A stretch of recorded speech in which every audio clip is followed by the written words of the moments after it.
Hello all, welcome back to the course in Music Composition 100 and welcome back to the main properties section. In this slide and lecture, we will be talking about the intensity of a sound. So what is the intensity of a sound and how do we get it? The next attribute of sound is the intensity. You could also call this the amplitude of a sound. Also, it is the volume of the sound, how loud or how soft the sound is generated or pressed.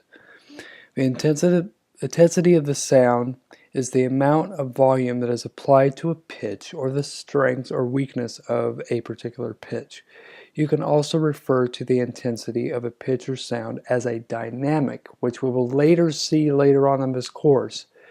We have dynamic markings for each of the different intensities of sound or volumes of sound that there are. In music, as you will see in a later slide, we classify the intensity of a sound as a dynamic marking. So dynamics can be thought of as volume markers or volume characteristics of a sound. So in this example that I'm going to give to you, I'm going to give to you a couple examples. First one is going to be very, very soft. Okay, that's of a certain intensity. The wavelengths are not as sharp. They're not as sharp in scope or in grade as, the loud ones. On the other hand, that has an even greater intensity because you're pushing more air without moving the pitch. You're pushing more air faster through a controlled mechanism, which in this case is the keyboard.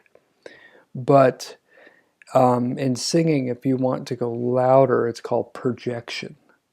And projection increases the intensity of the notes that you sing. Here's another example. That's about a medium intensity. And then very loud. Sorry about that. That is what we would call fortissimo. In later lectures, you'll get the dynamic spiel and you'll have a better understanding of what these are. And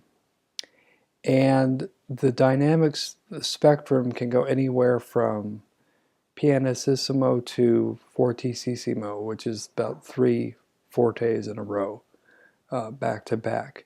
But that is for another section. But just note that those are all different intensities of sound and how they're generated and how the airflow is controlled and pushed. So if you have any questions or any comments, please feel free to leave them down in the comments section. And if you want me to add more comments or content to this, please suggest it and I will make the changes.